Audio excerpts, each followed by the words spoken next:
Ang kwentong ito ay hango sa totoong buhay. Kwento ito sa tiyuhin ni Kuya Doy na itago na lang natin sa pangalang Usting. Taong 1995, walang insaktong lugar sa lugar ng Samar. Itong mga panahong ito, kasalukuyang ginagawa yung bahay nila Manoy Usting. Gawa ng nasalanta ito ng bagyo. Yung bahay kasi nila barong-barong. Pinagtagpi-tagping pawid, kahoy at kunting yero lang. Kaya naman isang napakalakas na bagyo lang, talagang bibigay yun. Sa pagkakatanda ko, 7 taon ako nun. Ito yung kasagsagan ng bagyong Rusing sa pagkakaalam ko. Alam to ng mga batang 90s. Pero hindi ako sigurado kung ito nga yung sumira sa bahay nila tito. Gawa ng sira na yung bahay nila, nakikitira sila sa mag-asawa sa kanilang kamag-anak nila. Wala pa silang anak ng mga panahong ito, pero buntis yung asawa ni Tito Usting. Kaya talagang alagang-alaga niya ito. Welcome na welcome naman silang mag-asawa sa bahay ng tiyuhin niya. Meron pa nga silang sariling kwarto sa bahay na yon. At saka maganda yung bahay ng tiyuhin niya. Hindi pa gaanong katao yung lugar kasi medyo liblib pa ang kapitbahay noon. Malayo din ang distansya sa kanila. Kaya naman itong tiyuhin ni Tito Usting, sandamukal ang alagang manok. Bukod sa mga pangsabong nito, meron din siyang mga 45 days na manok. Ginagawa niya kasing negosyo yon at sa araw-araw na pamumuhay nilang mag-asawa. Bukod sa wala namang trabaho itong si Tito Usting, siya ang nagmamanage ng lahat ng alagang manok ng tiyuhin niya. Siya yung nagpapakain, tumitingin at nagbibigay ng bitamina lalo na sa mga panabong nito. At yung bitaminang pinapainom ay sariling gawa ng tiyuhin niya. Sabi pa nito sa kanya, meron yung magic, kaya palaging panalo sa mga sabong. May pamahiin pa yung tiyuhin niya na kapag meron siyang manok na tumilaok ng 10 oras ng gabi, yun ang gagamitin niyang panglaban sa susunod na sabong na sasalihan niya. Ni minsan hindi pa siya binigo ng pamahiin na yon. Inaabangan niya yon. At kapag Miyerkules ng madaling araw at Biyernes ng madaling araw. Pero kapag walang titilaok ng 10 oras ng gabi, hindi siya naglalaro ng sabong.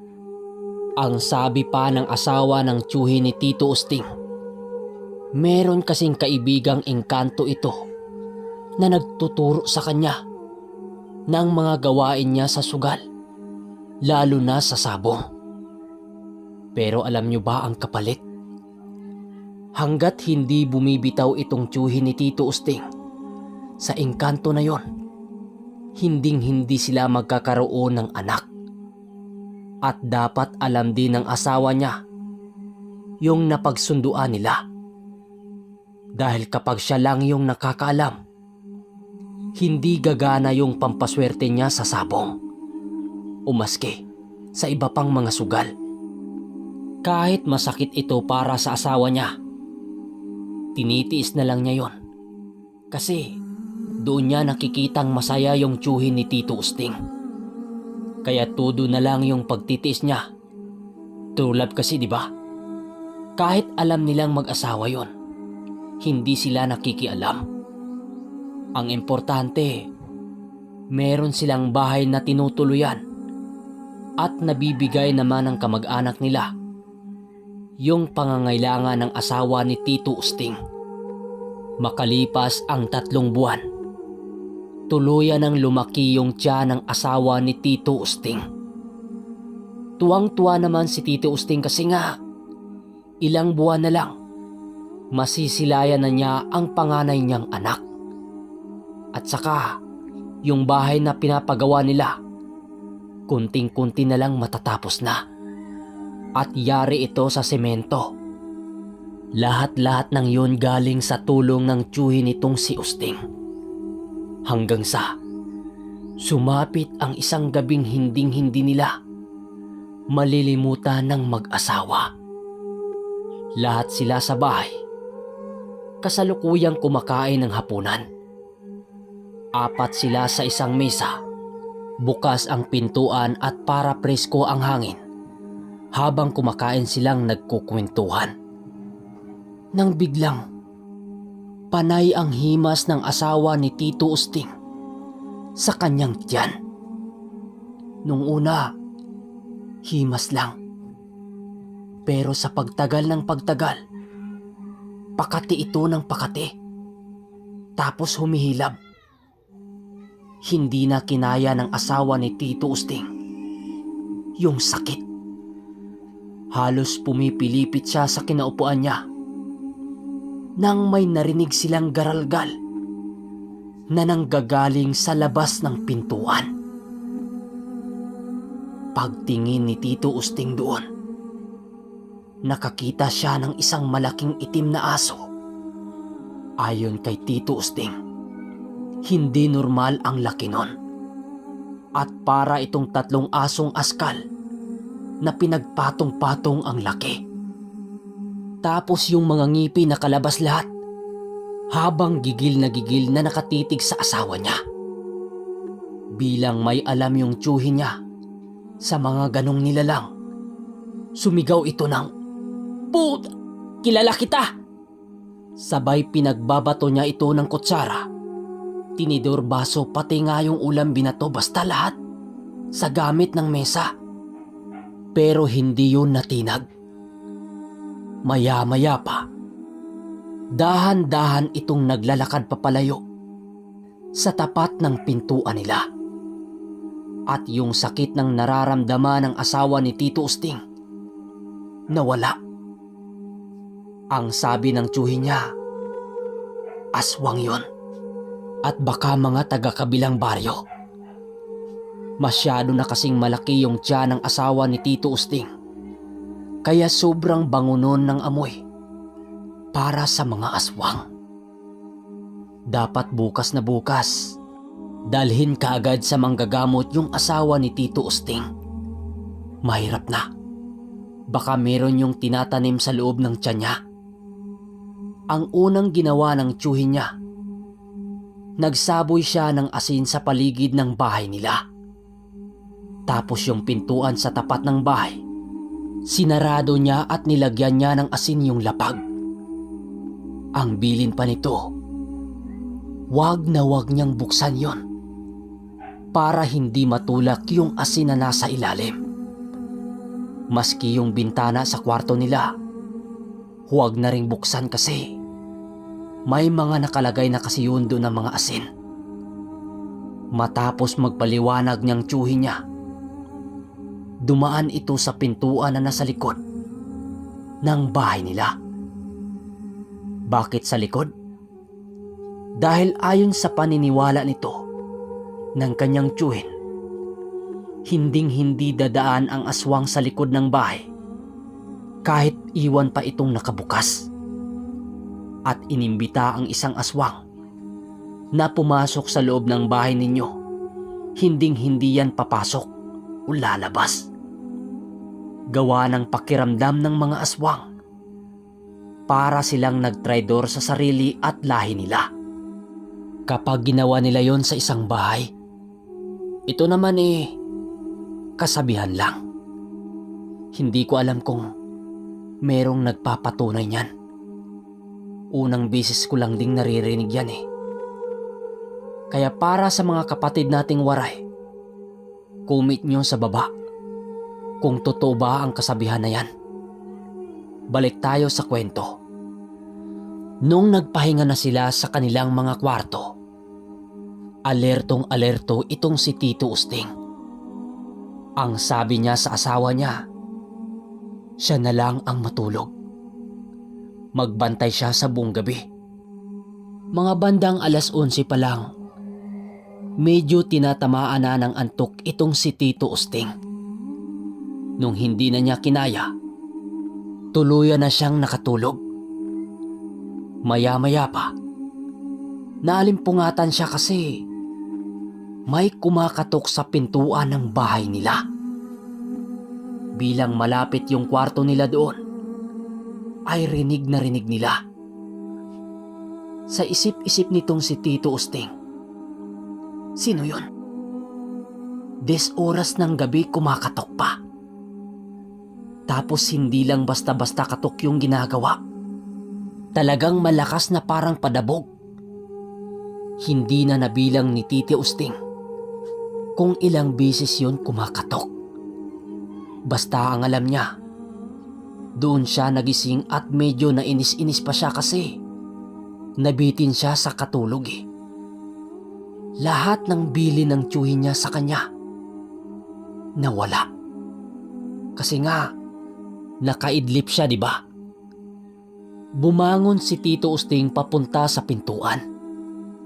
Tapos, binuksan niya. Ayun, narinig niyang pagaspang yung pagkabukas niya sa pintuan. Parang may sumasayad sa ilalim nun. Pagbukas niya ng pinto, sinalubong siya ng napakalamig na hangin. Pero walang tao. Nung oras na yon, ay nagsimula nang umingay yung mga manok ng tiyuhin niya sa labas. Umiingay lang yung mga manok na yon kapag may daga o aso o pusa ba o kahit na anong hayop. Kaya kailangan niya talagang puntahan yon. Naglakad si Tito, dala ang spot o yung flashlight para tingnan kung ano bang nangyayari. Pagdating niya sa mga manok, wala naman siyang nakitang kahit na anong hayop na tumatakbo. Pero doon sa kulungan ng mga panabong ng tiyuhin niya, nakarinig siya ng mabilis na tik, tik, tik. Parang manok ito na bumubuo ng tilaok. Nagulat siya kasi inaabangan nila yon, di ba? Nagpalibas ng ilang minuto si Tito Usting sa labas. Pero walang tumuloy na tilaok. Giniginaw na siya at saka iba yung kilabot sa kanyang katawan ng mga oras na yon. Nagpasya na lang siyang umuwi at dito na niya nagawa ang bagay na pinagsisihan niya buong buhay niya. Yung bintana sa kwarto nilang mag-asawa, binuksan niya. Anong dahilan? Para kapag may manok na tumilaok, maririnig niya kaagad yon. Lahat-lahat ng bili ng tiyuhin niya, talagang nakalimutan niya. Ilang oras ang lumipas, meron ngang tumilaok na manok. Dali-daling bumangon si Tito Usting para puntahan yung tumilaok na manok. Paulit-ulit yun. Kakasunod niya kung saan nanggaling yung tilaok. Dinala siya noon sa pinakadulo ng mga kulungan. Kaso lang, sa pagkakatanda niya, walang mga manok panabong ang nakakulong sa gawing yon. Pagtama ng flashlight ni Tito Usting sa kulungan malapit sa puno, may nakita siyang nilalang na nakahubot-hubad na nakatuwad at kumikintab ang balat. Maraming dugo sa katawan at yung ulo nito nasa pagitan ng mga hita niya. Nakatitig ito sa kanya na para bang hahabulin siya nito. Nung nailawan niya yung ulo, gumagalaw yun papasugod sa kanya. Sa sobrang takot ni Tito Usting, nagtatatakbo siya pabalik sa bahay nila habang sumisigaw siya. Pagpasok niya sa loob, diretso siya kaagad sa kwarto ng tiyuhin niya para sabihin yung mga nakita niya. bumangon naman ito at kinuha yung itak niya na nasa kusina nila. Tapos tumatakbo sila papalusob doon. Pero pagdating nila, wala na silang naabutan. Maya-maya pa ay tumili ng napakalakas yung asawa ni Tito Usting. Kaya tumakbo na naman sila pabalik sa bahay. Pagdating nila, tinatanong nila ito kung anong problema. Ang sabi nito, may matandang babae daw na mahaba yung dila na nahawakan yung tiyan niya. Nasa labas lang yun ang bintana nila at pilit siyang inaabot. Hinabol pa nila ito kaso wala pa rin silang naabutan. Hindi na sila natulog ng gabing yon.